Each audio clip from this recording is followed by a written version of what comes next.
IARJ.org. And in the future, the IARJ will be hosting panel discussions from Latin America, Europe, and Africa. In the current COVID-19 global pandemic, religion both unites and divides nations and communities.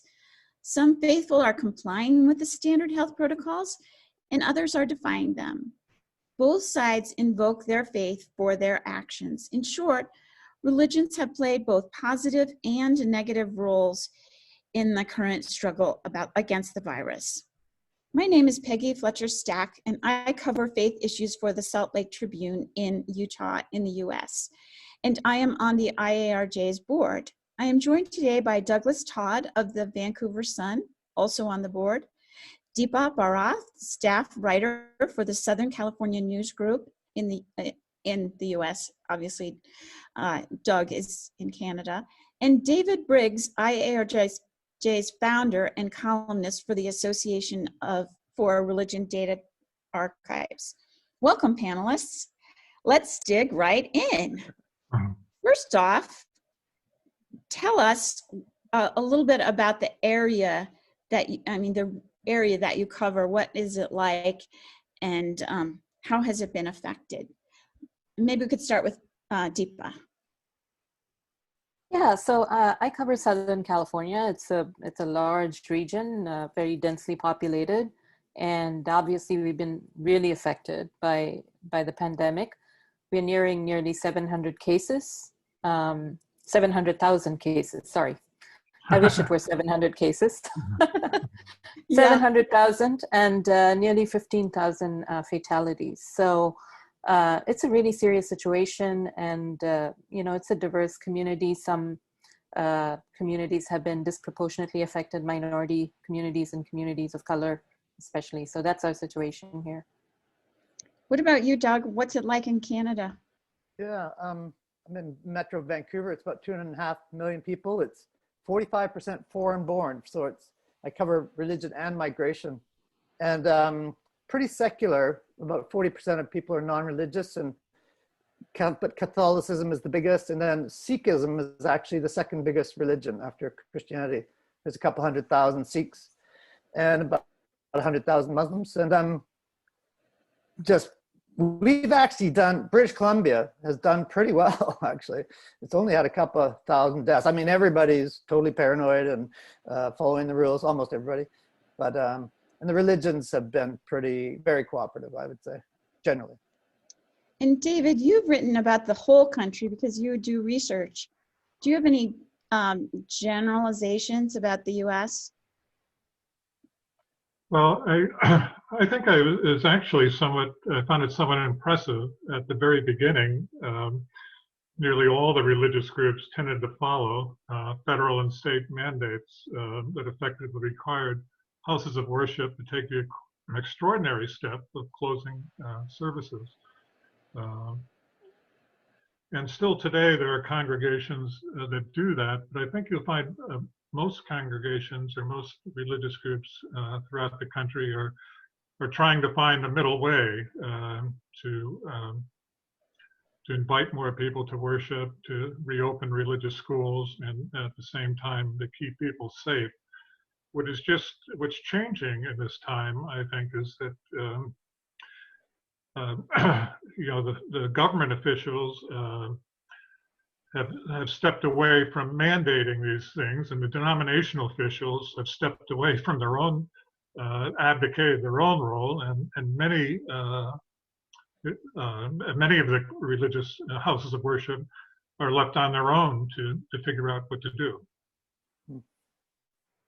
So, what have you seen? What are some of the contributions, the humanitarian work that's been done in your areas to help with the pandemic? Doug, have you seen any massive help done by religions? Yeah, I might pass on that one a bit. I just get the sense they're doing what they normally do, is within the restrictions, but there is a lot of reaching out. And the main thing I've noticed is how cooperative they have. The premier of the province has had 2 online conferences with all the religious leaders across the board, and they've been very cooperative. There's And nobody can meet over 50 people. So they've been following that. How about you, Deepa? Yeah, in Southern California, a lot of the congregations, be it Christian or Jewish or Muslim, have been doing a lot in terms of food distribution because of the hunger and unemployment issues as a result of the pandemic. But the one community that I did write about was the Sikh community, which has been providing hundreds of thousands of meals around Southern California, to healthcare workers, frontline workers, to senior living centers, which have been really affected by the pandemic. And they've also been holding food pantries around the region to help these families that are really struggling as a result. So I think that work has been really significant. And actually, I know that the Sikh community has been busy like around the world, India included, doing this work that is such an important and integral part of their faith. Isn't it, Deepa, isn't it actually, as you say, part of their faith? Like, don't they serve meals at Sikh temples like every Very day? much. And the Golden Temple in Amritsar, India, and Punjab is well known for the, I mean, I've been there to their what they call langar, which is, basically food distribution. They do it every day and it's delicious food. And hundreds of thousands of people come through every day in the Golden Temple to partake of that. How have they been dealing with the health restrictions in Los Angeles when people come to the langar? Well, I mean, we figure out a way. I mean, drive-through. Yeah, the food, yes. I mean, in Southern California, drive-throughs are so popular for everything from mortuaries to food, right? We have drive-throughs for everything. So they've been doing drive-throughs essentially, the Sikh community and others too. Basically they have a station at the parking lot and people just come drive through, pick up their meals and leave. And it's all done with masks and distancing and so on. So they're pretty careful about that. Peggy? Yes. Peggy, I think this, let me add something I think is really critical to the response, and that's the physical and mental health of believers. And this is a pandemic made for the strengths of religion, if they follow it. There's a whole volume of research on religion and health that shows that in times of trouble, and many have compared this pandemic to getting a diagnosis of cancer, where you're fearing death and you're also don't know when it's going to come or if it's going to come. And I think that's a very critical role that religious groups can play. And so all their actions, their innovative actions, such as putting services online, some Zoom meetings, contacting people, particularly for the elderly who really face the problems of mental health and isolation and fear. I think that's a critical role to remember for religion. I can tell you in my area that Mormons organized 5 million women to make masks and handed out, fabric and directions and all of that. So that became a big thing. So what kind of stories have you written that have surprised you? What are some of the surprises that you wouldn't have been able to predict at the beginning of the pandemic?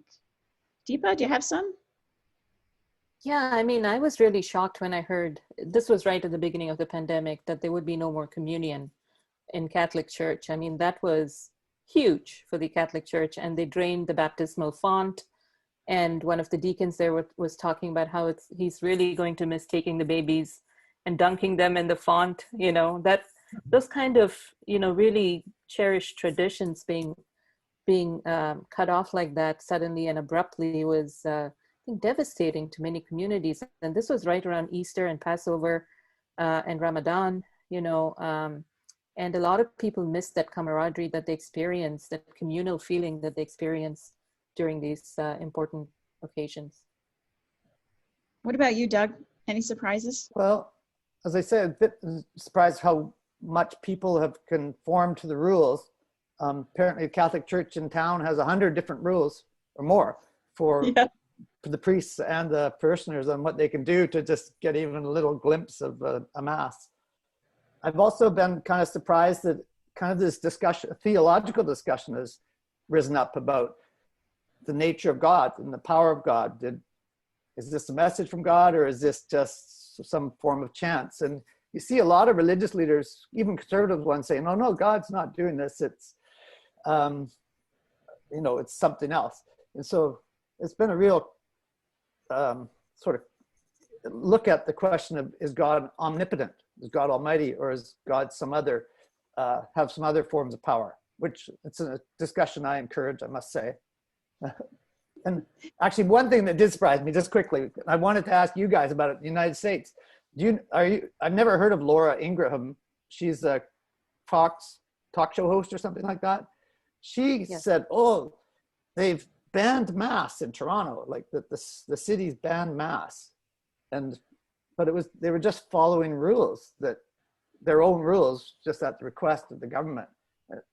That's the same in the United States, isn't it? The Catholic Church. Yes, I mean, the Catholic Church has been really compliant. I mean, right from the beginning up until now. Now I believe they're having outdoor services where they can. So they've been extremely compliant here as well. Yeah. So You mean they banned masks? Did you say they banned masks? No, banned mass, Eucharist. Oh, mass. Yeah. Yeah. Yeah, I would take a different perspective, Deep, on that. What I find is that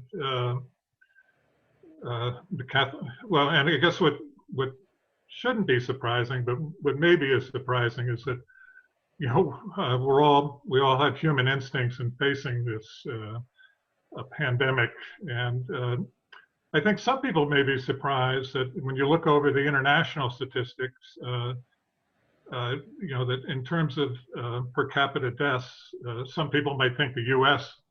is on top, but it really is. There's secular nations like Belgium and Sweden and France and I think maybe Norway are above them, or have been most of the time, according to the World Health Organization.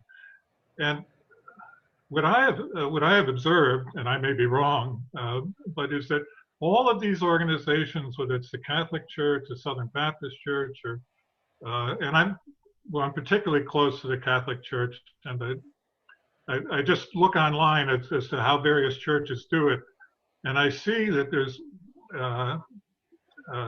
wide variety, even within a diocese, in how the Catholic Church is. Now, there may be dioceses that are very strict about this, but most of these bishops have really punted on the question as to whether the Mass are mandatory, or whether you allow communion by hand, for instance, whether you open your schools, what you put into place.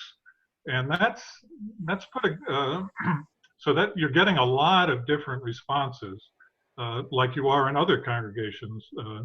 So that's put a lot of pressure on the religious leaders of individual congregations, who are not necessarily the best people to make these health decisions, and that does concern me a great deal. I guess I should say that in Southern California, I've seen that the Catholic Church has been extremely compliant. The Archdiocese of Los Angeles, the Dioceses of Orange and San Bernardino have been, they followed the law to the T here in California. So speaking of that, where have there been what groups have had some tensions with the government? What religious groups? And do they use religion as a reason for it? I want to hear from you guys in the States, because the big stories seem to be coming out of there. We've just had a few outbreaks amongst Hasidic Jews in Montreal and Hutterite communities in the prairies. They're kind of, and the latter are very communal groups who live in kind of colonies, small colonies. And so they've had some outbreaks. But the big sort of stories about non-compliance have come out of certain, groups in the United States, right? And yeah, that's led to the general mockery of religion, which is kind of concerning. Well, here it's been, yeah. No, go ahead, David. Sorry. No, I don't think that's a fair narrative, Doug. I do think many congregations and many denominations are facing this alone, and you'll see and you'll see many different responses. And you know, as we said in the beginning, it was pretty great all over, but now people are getting tired of it. You're getting politics is intervening. You have a national leader you know, who is not who has been against you know mandatory